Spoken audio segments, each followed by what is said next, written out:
बीते हुए समय में हमने देखा था कि यीशु मसीह चाहता है कि आप विश्वास करो कि वो मसीह है, परमेश्वर का पुत्र है।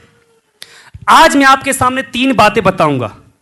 पहला, यीशु मसीह अपने बारे में कहता है मैं मनुष्य का पुत्र हूं। यीशु मसीह बहुत जगह क्या कहता है? मनुष्य का पुत्र, मारा जाएगा, गाड़ा जाएगा, तीसरे दिन जी उठेगा। यीशु मसीह कहता है मनुष्य का पुत्र सप्त के दिन का भी प्रभु है। सप्त मतलब विश्राम दिन का भी प्रभु है। मैं 3 बातें आपको बताने जा रहा हूं। पहला, मनुष्य का पुत्र, यीशु मसीह को क्यों कहा गया है कि वो मनुष्य का पुत्र है। दूसरा, यीशु मसीह को परमेश्वर का पुत्र क्यों कहा गया है। तीसरा, यीशु मसीह स्त्री का वंश कैसे है। आज मैं आपके सामने बाइबल के अनुसार पूरी बातें बताऊंगा, ठीक है। कितने लोग इस बाइबल को पढ़ते हैं?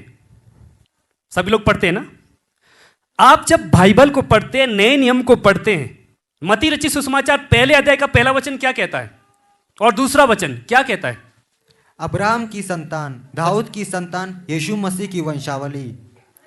अब्राहम से इसहाक उत्पन्न हुआ, इसहाक से याकूब उत्पन्न हुआ, याकूब से यहूदा और उसके भाई उत्पन्न हुए। जब आप मत्ती रचित सुसमाचार में देखते हो तो सबसे पहले अध्याय में ये आपको वंशावली के बारे में देखने को मिलता है। जब आप मत्ती रचित सुसमाचार नए नियम की पहली पुस्तक को देखते हो तो बहुत सारे लोग जब उसको वंशावली को देखते हैं तो सोचते हैं कि इससे क्या लाभ है। इसमें जो वंशावली दी गई है ये क्यों दी गई है। खासकर वो जो नए विश्वासी है जब उसको पढ़ते तो सोचते हैं ये वंशावली क्यों दी गई है, इसका क्या मतलब है। ये वंशावली जो मत्ती बताना चाहता है वो ये बताना चाहता है कि यीशु मसीह किसके वंश में गिना गया और यीशु मसीह स्त्री का वंश कैसे। जब आप उत्पत्ति की पुस्तक में देखते हो 3:15, जब सांप को परमेश्वर श्राप देता है तो सांप को परमेश्वर क्या कह रहा है? मैं तेरे और इसके वंश के बीच में बैर उत्पन्न करूंगा। क्या करूंगा? यहां पर जब आप इस वचन को देखोगे तो यहां पर परमेश्वर किसको कह रहा है? एक औरत को। क्या आप लोगों ने कभी सुना कि एक स्त्री से वंश चलता हो? कभी आपने देखा कि एक स्त्री से वंश गिना गया हो? एक बेटा पैदा होता है तो उस पर किसका नाम होता है? पिता के नाम से वो ठहरता है ना, वंश गिना जाता है। ये इसका वंश है। अब्राहम का बेटा कौन था? इसहाक। इसहाक का बेटा कौन था? याकूब। याकूब का बेटा कौन था? इसी प्रकार एक एक करके बाइबल में भी मत्ती यहां पर बताना चाहता है पहले अध्याय में कि आखिर जो उत्पत्ति की पुस्तक में स्त्री के वंश में बात की गई है, यीशु मसीह स्त्री का वंश है, पुरुष का नहीं। तो यहां पर मैं आपको बताना चाहता हूं, जब आप इस वचन को देखोगे, एक अध्याय के एक वचन में आप देखते तो अब्राहम से कौन उत्पन्न हुआ? मत्ती यहां पर कहां से शुरू करता है? अब्राहम से। वैसे मत्ती को कहां से शुरू करना चाहिए था? हमारे हिसाब से आदम से लेकर, है ना। आदम से ये उत्पन्न हुआ, उससे ये उत्पन्न हुआ, उससे ये उत्पन्न हुआ, लेकिन ऐसा नहीं कहा। कारण क्या था कि उसने ऐसा नहीं कहा? सबसे पहले इस बात को देखना है कि अब्राहम से इसहाक उत्पन्न हुआ। यहां पर जो बता रहा है, इस बात को बताया जाएगा कि आखिर यीशु मसीह किसके संतान में से आएगा, किसके वंश में से आएगा। दाऊद किसके वंश में से था? अब्राहम। दाऊद का पिता कौन था? यीशे। इसमें लिखा गया अब्राहम से इसहाक उत्पन्न हुआ, इसहाक से याकूब उत्पन्न हुआ। इसी प्रकार जब उत्पन्न होते रहते हैं तो आगे तक अगर आप देखोगे तो वहां पर क्या लिखा है? पुरुष के द्वारा वंश चल रहा है। शैतान को परमेश्वर ने क्या कहा था उत्पत्ति की पुस्तक में? इसके और तेरे वंश के बीच में बैर उत्पन्न करूंगा। किसके वंश के बीच में? आदम से बात यहां पर परमेश्वर अभी नहीं कर रहा है। किससे बात कर रहा है? स्त्री से। वंश के लिए बात करना था तो किससे करना चाहिए था? आदम से। लेकिन परमेश्वर बात किससे कर रहा है? स्त्री से। वंश किसका चलता है? आदम का। लेकिन यहां परमेश्वर बात किससे कर रहा है? स्त्री से। तो यहां पर मत्ती इस बात को समझा रहा है, अब इस वंशावली के द्वारा समझाएगा कि आखिर यीशु मसीह स्त्री का वंश कैसे है। क्या आप समझ रहे इस बात को? उत्पत्ति में जो भविष्यवाणी हुई, उत्पत्ति में जिस विषय में परमेश्वर ने कहा, आप मत्ती में उसको पूरा होता हुआ देखोगे। और यहां पर मत्ती इसी बात को बताना चाहता है कि यीशु मसीह किसके वंश में से है? स्त्री के वंश में। यीशु मसीह दाऊद के वंश में नहीं है, लेकिन बाइबल के अनुसार यीशु मसीह दाऊद के वंश में गिना गया है। इसके अनुसार मत्ती बताना चाहता है कि यीशु मसीह किसके वंश में गिना गया? अब्राहम के, दाऊद के। यहां पे लिखा है याकूब से यूसुफ उत्पन्न हुआ जो मरियम का पति था, और मरियम से यीशु जो मसीह कहलाता है उत्पन्न हुआ। हालेलुया। यहां पर वचन क्या कह रहा है? याकूब से कौन उत्पन्न हुआ? यूसुफ। लेकिन यूसुफ से कौन उत्पन्न हुआ? यूसुफ से कौन उत्पन्न हुआ है? मरियम का पति उत्पन्न हुआ। यूसुफ से यूसुफ उत्पन्न हुआ। ओके, यूसुफ से कौन उत्पन्न हुआ? यीशु मसीह उत्पन्न नहीं हुआ यूसुफ से। लिखा है यहां पे यूसुफ से हुआ। आप ऊपर से नीचे तक वंशावली देख रहे हो तो मत्ती बताने की कोशिश कर रहा है वंशावली के द्वारा कि अब्राहम से ये उत्पन्न हुआ, उसके बाद ये उत्पन्न हुआ। लेकिन जब यीशु मसीह की बारी आती है तो वहां पर नहीं कहता है कि यूसुफ से उत्पन्न हुआ। वहां पर क्या लिखा है? मरियम। वो मरियम का पति था और मरियम से कौन उत्पन्न हुआ? यीशु मसीह। इस बात को जानते हैं कि बच्चे तो स्त्रियां पैदा करती है ना? सब कुछ दुख वही उठाएंगे, सब कुछ वही करेंगे। जब हम पूरी बाइबल में देखते हैं तो वंश तो केवल पुरुष का ही गिना जाएगा, चाहे दुख आपने कितना भी उठाया हो। नाम अपने पिता का ही होगा, मां का नहीं होगा। लेकिन यहां पर हम क्या देखते हैं? यीशु मसीह जो उत्पन्न हुआ वो स्त्री से उत्पन्न हुआ। उत्पत्ति की पुस्तक में जो परमेश्वर ने कहा था वही वचन यहां पर मत्ती बताने की कोशिश कर रहा है कि वो जो स्त्री का वंश था, जिसके बीच में शैतान के साथ, शैतान को जिसने कुचलना है, जिसके शरीर को कुचलेगा, वो कौन होगा? यीशु मसीह। और ये जो यीशु मसीह है, मत्ती बताने की कोशिश कर रहा है कि अब्राहम के द्वारा, एक बाप के द्वारा सभी लोग उत्पन्न हुए, लेकिन यीशु मसीह है जो मां के द्वारा उत्पन्न हुआ, बाप के द्वारा नहीं। क्योंकि बाइबल कहती है पवित्र आत्मा की सामर्थ्य से वो उत्पन्न हुआ है। हालेलुया। वो उसका पिता नहीं, यूसुफ उसका पिता नहीं, लेकिन वचन के अनुसार ये बताने की कोशिश कर रहा है कि उसके वंश में गिना गया है। क्योंकि मसीह किसके वंश में आएगा? मसीह किसके वंश में आएगा? दाऊद के। दाऊद के वंश में कौन है? यूसुफ। अब किसके वंश में गिना गया? यूसुफ के, दाऊद के। अब मैंने आपको पहले बताया कि अब यहां पर यह क्यों नहीं कहता है मत्ती, यह क्यों नहीं कहता आदम से यह उत्पन्न हुआ, उससे यह उत्पन्न हुआ, क्यों नहीं कह रहा? क्यों छोड़ दिया पहले के लोगों को? नूह से भी कह सकता था, है ना? नूह भी तो बचाया गया था, लेकिन नूह को भी नहीं कहता है, किसी को नहीं कहता है। क्यों पता है आप लोगों को? अब्राहम से क्यों शुरू किया गया? क्यों आदम से नहीं कहा गया? मत्ती क्यों बताता है कि अब्राहम से, इसहाक, इसहाक से ये, उसके बाद वहां पर जाकर आगे स्त्री का वंश तो बता दिया, अब ये अब्राहम से क्यों शुरू किया? कारण, उसका कारण ये है, अब्राहम को परमेश्वर ने क्या कहा था? तो अपने बेटे को बलिदान कर। क्या परमेश्वर चाहता था कि उसका बेटा मरे? नहीं, वो परमेश्वर देखना चाहता था कि अब्राहम मुझसे कितना प्यार करता है। बाइबल में लिखा है परमेश्वर के सामने अब्राहम क्या करता है? जैसा परमेश्वर ने कहा था वैसा ही उसको बलिदान चढ़ाने के लिए ले जाता है। जब उसको बलिदान चढ़ाने के लिए ले जाता है तो अब्राहम क्या करता है? अपने बेटे को बलिदान करने ही वाला था, इतने में आवाज आती है, अब्राहम रुक, अपने बेटे को मत मार। केवल परमेश्वर देखना चाहता था कि वो मुझसे कितना प्यार करता है। उसने अपने आप को पुत्र से प्रभु के सामने कहता है, अपने बेटे को बलिदान करता हूं। जब आप प्रभु के लिए संपूर्ण से करने के लिए तैयार होते हैं, आप कदम उठाते हैं, वो भेंट परमेश्वर आपके जीवन से ग्रहण करता है। परमेश्वर जब प्रसन्न हुआ, परमेश्वर ने उस बात को देखा, उस परीक्षा में जब उसने देखा कि परमेश्वर ने देखा कि अब्राहम मुझसे प्यार करता है, तो परमेश्वर उसको ब्लेसिंग देता है। क्या ब्लेसिंग देता है मालूम है? आज हम विश्वासियों का मूल पिता क्यों कहते हैं अब्राहम को? आज यहां पर मत्ती रचित सुसमाचार में अब्राहम से क्यों शुरुआत की गई है? क्योंकि एक अब्राहम ही ऐसा है, उसके पास व्यवस्था नहीं थी, पुराना नियम उसके पास नहीं था, व्यवस्था उसके पास नहीं थी। बिना व्यवस्था के उसने परमेश्वर को प्रसन्न किया, उसकी इच्छा पर चलकर। हालेलुया। और जब परमेश्वर ने देखा कि वो अपने बेटे को बलिदान करना चाहता है और वो बलिदान करने के लिए पूरी तरह से तैयार भी हैं, परमेश्वर उसको आशीष देता है। आपको मालूम है अब्राहम ने जो काम किया, उस काम के द्वारा परमेश्वर हमें भी ब्लेस कर रहा है। क्योंकि अब्राहम को क्या आशीष मिली? उत्पत्ति 22 अध्याय का 18 वचन। परमेश्वर कहता है पृथ्वी की सारी कौन जातियां, आप और हम सब अपने को किसके कारण धन्य मानेगी? उसके वंश के कारण। किसके कारण? अब्राहम के वंश के कारण। अब यीशु मसीह किसके वंश में गिना गया? अब्राहम के या दाऊद के। हालेलुया। मत्ती क्या बताना चाहता है? मत्ती बताना चाहता है कि यीशु मसीह किसके वंश में से हैं? अब्राहम के, दाऊद के। गिनती के अनुसार अब्राहम के वंश में गिने जाने पर भी वो स्त्री का वंश है, क्योंकि जो उसका पिता है वो सांसारिक कोई पिता नहीं। अब्राहम के वंश में गिना गया है, जिसका मतलब है मनुष्य का पुत्र। क्या आप सभी लोग समझ रहे हैं? कुछ लोग मानते हैं कि यीशु मसीह मनुष्य नहीं थे। मनुष्य नहीं थे का मतलब उसका शरीर हमारी तरह नहीं था, दुख उठा सकता है, तकलीफ उठा सकता है, ऐसा व्यक्ति नहीं था। कुछ लोग ऐसा मानते हैं। क्या सचमुच यीशु मसीह को थप्पड़ मारने से उसको दर्द नहीं हुआ होगा? हुआ या नहीं? कुछ लोग सोचते होंगे कि यीशु मसीह, हाँ वो तो अद्भुत परमेश्वर को कैसे दर्द होगा।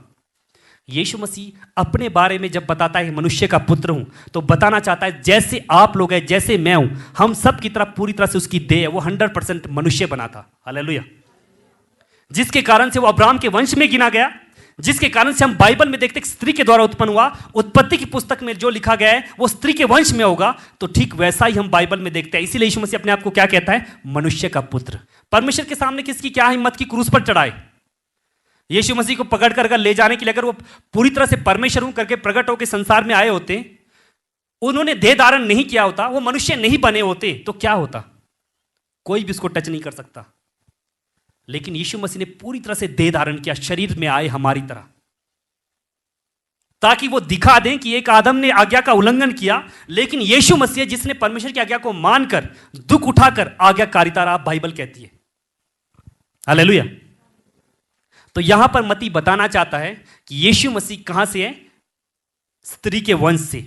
और यह बताना चाहता है कि यीशु मसीह मनुष्य का पुत्र है। यहां पर दो व्यक्ति अलग अलग बातों को साबित करते हैं वंशावली के द्वारा।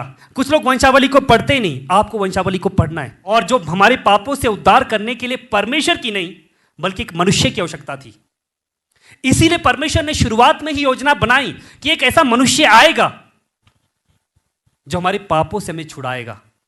और मत्ती बताना चाहता है कि यह मनुष्य कौन है।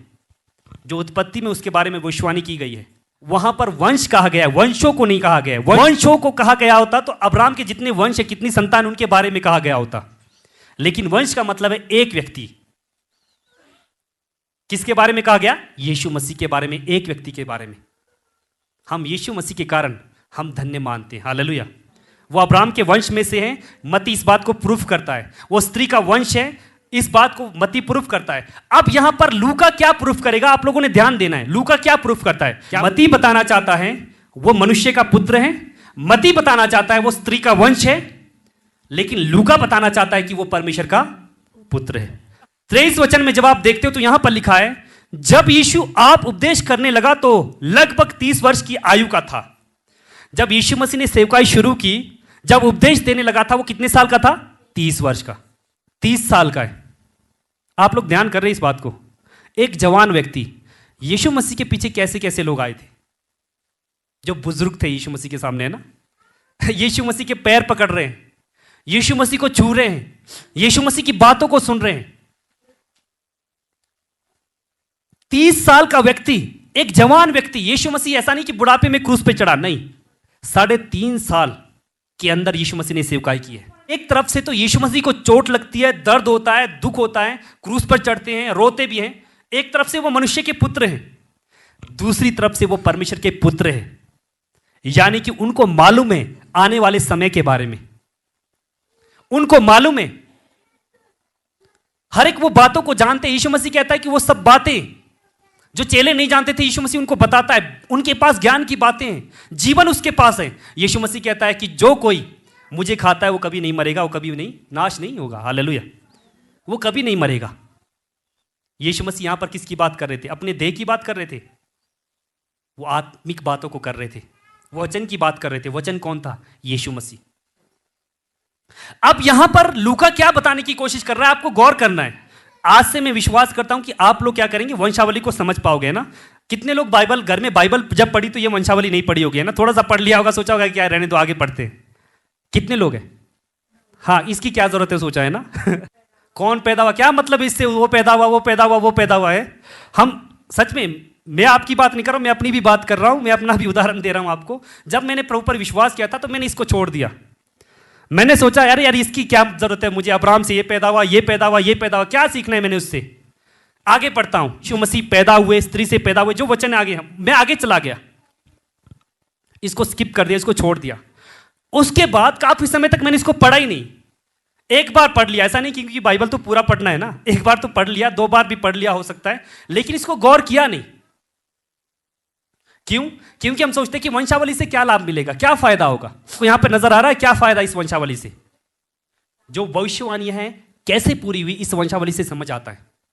उत्पत्ति की पुस्तक में जो स्त्री का वंश कहा गया है, यहां पर इस बात को प्रूफ करता है। अब यह समझ आ रहा है, लूका बिल्कुल अलग आपको बताएगा, लूका अलग तरीके से आपको बताएगा। लूका यहां पर क्या कह रहा है, सभी लोग ध्यान से सुनना। जब यीशु आप उपदेश करने लगा तो लगभग 30 वर्ष की आयु का था, जैसा समझा जाता था। आप लोग समझ रहे हैं? इस पॉइंट को नोट करना है, ब्रैकेट में रखा हुआ इसको, जैसा समझा जाता था। अब यहां पर लूका बताना चाहता है यह समझा जाता था किसके वंश में? दाऊद के। लेकिन आखिर यह था कौन? आखिर यह मनुष्य था कौन? यह बताना चाहता है यहां पर लूका। अब यहां पर लूका क्या करता है, ध्यान से सुनना है ना। अब लूका यहां पर क्या कहता है, यूसुफ से शुरुआत करता है कि उसने कहां से शुरू किया था, मती ने? अब्राहम से। सब लोग बोलो कहां से? अब लूका कहां से शुरू करता है? यूसुफ। यूसुफ कौन था? यीशु मसीह का पिता जाना जाता था, है ना, समझा जाता था, लिखा है या समझा जाता था, यानी कि यहां पर यूसुफ को एंटर किया है। अब यहां पर लूका ये बता रहा है, ऐसा नहीं बोल रहा है कि मरियम से पैदा हुआ, जैसा समझा जाता था। आज हम यीशु मसीह को क्या समझते हैं, वो दाऊद के वंश में से हैं। और इजरायली लोग भी प्रतीक्षा कर रहे थे कि वो जो मसीह आएगा वो दाऊद के घराने में आएगा। अब यहां पर लूका बताना चाहता है, लूका क्या बताना चाहता है यहां पर, जैसा समझा जाता था। क्या समझा जाता था? यूसुफ का पुत्र। इसी प्रकार वो लूका बताता है जैसे कि समझा जाता था। समझा जाता था का मतलब वंश में गिना गया था और कुछ नहीं। लेकिन लूका बताना चाहता है कि यीशु मसीह किसका पुत्र है। मती ने बताया, अब लूका बताएगा। अब यहां पर लूका बताने की कोशिश करेगा यूसुफ का पिता, यूसुफ उसका पिता, उसका पिता। लास्ट में वो कहां जाता है मालूम है आपको? आदम के पास। मती ने आदम की बात नहीं की थी, लेकिन यहां पर लूका आदम की बात करता है। अब लूका यहां पर बताना चाहता है कि यीशु मसीह आदम से भी पहले से था, वो परमेश्वर का पुत्र है। 37 और 38 वचन हम पढ़ेंगे, ठीक है? और वह हनोक का, और वह यरीद का, और वह महलेल का, और वह केनान का। समझ आया? वो समझा जाता था यूसुफ का, लेकिन वो यूसुफ का पुत्र नहीं था। वो इसीलिए गिना गया ताकि वो मनुष्य का पुत्र ठहरे। जो उसके अब्राहम को भविष्यवाणी की गई थी, अब्राहम के विषय में जो भविष्यवाणी की गई थी, जो उत्पत्ति में भविष्यवाणी की गई थी, ताकि वो पूरा हो। आगे क्या लिखा है? और वो एनोश का, और वो शेत का, और वो आदम का, और वो परमेश्वर का। लूका जो है यीशु मसीह से लेकर शुरुआत तक का बता रहा है कि यीशु मसीह किसका पुत्र है। अब यहां पर लूका यह बताने की कोशिश कर रहा है आदम से पहले वो किसका पुत्र था? परमेश्वर का। हालेलुया। क्योंकि यहां पर लिखा है और वो परमेश्वर का पुत्र था। लास्ट में यहां पर लूका क्या बता रहा है? वो किसका पुत्र था? परमेश्वर का। लूका कहां पर ले जा रहा है यीशु मसीह को? यूहन्ना 1 अध्याय के 1 वचन में, आदि में वचन था, वचन परमेश्वर के साथ था, और वचन परमेश्वर था। और उसी यूहन्ना में क्या लिखा है? उसने हमारे बीच में डेरा किया, मनुष्य बना संपूर्ण रीति से। यीशु मसीह संपूर्ण रीति से मनुष्य बना। अगर यीशु मसीह को कोड़े लगते थे तो उसको तकलीफ होती थी जैसे आपको होती है। यीशु मसीह ने अपने अधिकारों को साइड में रखा, अपने अधिकारों का इस्तेमाल नहीं किया। जब यीशु मसीह को लोग पकड़ने के लिए आए थे रात के समय में बाले लेकर, बहुत सारे लोग जब यीशु मसीह को पकड़ने के लिए आते हैं सब हथियार के साथ, तो प्रभु यीशु मसीह कहता है मैं तो दिन को प्रचार करता था, लेकिन तुम मुझे चोर की तरह रात को पकड़ने आए हो। वहां पर जब यीशु मसीह को पकड़ने के लिए आ रहे थे तो यीशु मसीह को पूछते कि यीशु मसीह कौन है? यीशु मसीह कहता है मैं हूं। क्या कहता है? जब यीशु मसीह ने यह कहा तो क्या हुआ? सब लोग गिर गए। इस बात को प्रूफ करता है कि यीशु मसीह ने जैसे ही कहा कि मैं हूं, सब लोग गिर गए। यीशु मसीह बताना चाहता था कि मैं परमेश्वर का पुत्र हूं, तुम अपनी सामर्थ्य से मुझे नहीं पकड़ सकते। उसी समय यीशु मसीह अपने आप को उनके हाथ में देता है। वो क्यों देता है? क्योंकि एक मनुष्य का पुत्र था। हालेलुया। परमेश्वर को क्रूस पर नहीं चढ़ा सकते थे, लेकिन मनुष्य को यीशु मसीह इसलिए संपूर्ण मनुष्य बने ताकि वो क्रूस पर चढ़े और आप और मेरे लिए क्रूसित हो जाएं और हमारे पापों को उठा ले। और वही है जो उद्धार करता है। मती क्या बताना चाहता है? मती बताना चाहता है जिसके विषय में बात की है, जो स्त्री का वंश होगा, वो यीशु मसीह था। मती बताना चाहता है कि जिसके विषय में बात हुई है, जो अब्राहम के वंश में से आने वाला था, वो यीशु मसीह था। वो मनुष्य का पुत्र था, वो स्त्री का वंश था। लेकिन लूका बताना चाहता है यीशु मसीह 30 वर्ष का था जब उसने उपदेश देना शुरू किया। लेकिन यहां पर लूका क्या बताना चाहता है? तुम उसको 30 वर्ष का समझ रहे, वो तो आदम से भी पहले से ही है। हालेलुया। वो आदम से भी पहले से हैं, वो पहला है, वो अंतिम है, बाइबल कहती है। यीशु मसीह प्रकाशित वाक्य में क्या कहते हैं? मैं अल्फा और ओमेगा हूं, मैं पहला और अंतिम हूं। लूका बताना चाहता है कि यीशु मसीह अभी से नहीं जब संसार में आया, बल्कि यीशु मसीह पहले से ही हैं, क्योंकि वो आदम से पहले परमेश्वर का पुत्र है। हालेलुया। तो लूका इस बात को क्लियर करता है कि आखिर यीशु मसीह किसका पुत्र है? परमेश्वर का। मत्ती क्लियर करता है कि वो यीशु मसीह किसका पुत्र है? मनुष्य का। किसके द्वारा? वंशावली के द्वारा गिनती करता है, ताकि हम जान जाएं उद्धारकर्ता कौन होगा? मनुष्य होगा। एक मनुष्य जो परमेश्वर की इच्छा को पूरा करने वाला है। और यीशु मसीह अपने आप को मनुष्य क्यों कहता है? वो बताना चाहता है एक ऐसा मनुष्य की जरूरत थी जो परमेश्वर की आज्ञा का पालन करे, क्योंकि पहला जो आदम था वो एक ऐसा मनुष्य था जिसने परमेश्वर की आज्ञा को तोड़ा, लेकिन जो दूसरा आदम निकला वो यीशु मसीह है जो परमेश्वर की इच्छा को पूरा करता है। वो आदम से भी पहले से था। हालेलुया। तो ये वंशावली बहुत इंपॉर्टेंट है। सब लोग वहां पर बोलते हैं, वो लोग कहते हैं अभी तक तेरी उम्र इतनी नहीं हुई है, अभी तो 30 साल का नहीं हुआ, 50 साल का नहीं हुआ, अभी तू कहता है कि मैं पहले से ही हूं। यीशु मसीह ने क्या कहा था? इससे पहले कि अब्राहम उत्पन्न हुआ मैं हूं। क्या कहा? यीशु मसीह कहता है इससे पहले कि अब्राहम उत्पन्न हुआ, अब्राहम के पैदा होने से पहले से ही मैं हूं।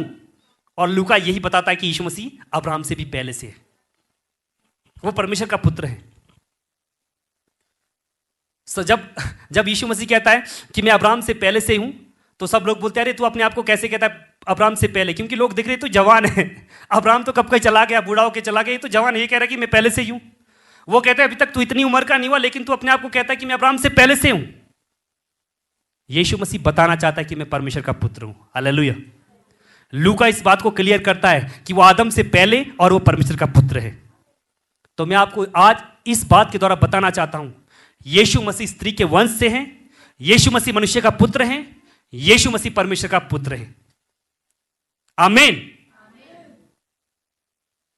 आपको इस बात को गौर करना है, इस बात को समझना है, जिस बात के लिए बर्तिमाई ने चिल्लाया, बर्तिमाई जिस बात को कहता है हे दाऊद की संतान, ये जो वंशावली बता रहा है मती, ये जो लूका बता रहा है, इस बात का विश्वास कौन कर रहा है? कौन? बर्तिमाई। वो कभी स्कूल गया होगा या नहीं गया होगा? वो एक भीख मांगने वाला व्यक्ति है। वो भी जब यीशु मसीह के बारे में समझता है तो आप क्यों नहीं समझ सकते? आप तो देख रहे हो ना, सुन रहे हो, कलीसिया में बैठे हैं, आप क्यों नहीं समझ सकते? मैं आज आपको ये क्यों बता रहा हूं? क्योंकि जो पहले मेरा मैसेज था, जो मैंने संदेश आपको दिया, यीशु मसीह कौन है, परमेश्वर का पुत्र मसीह, उसको मुझे क्लियर करना था बाइबल में इस बात को कैसे प्रूफ करता है कि वही मसीह है। उत्पत्ति की पुस्तक में जो लिखा गया वो मती इस बात को प्रूफ करता है कि यीशु मसीह वही है जिसके बारे में उत्पत्ति में बात की गई है। हालेलुया। और वो 30 साल का, 40 साल का, 50 साल का कहने की जरूरत नहीं, क्योंकि वो पहले से ही है। उसने देह धारण किया, पृथ्वी में आया, वो हमारा उद्धारकर्ता बना। आइए हम प्रार्थना करें इस बात के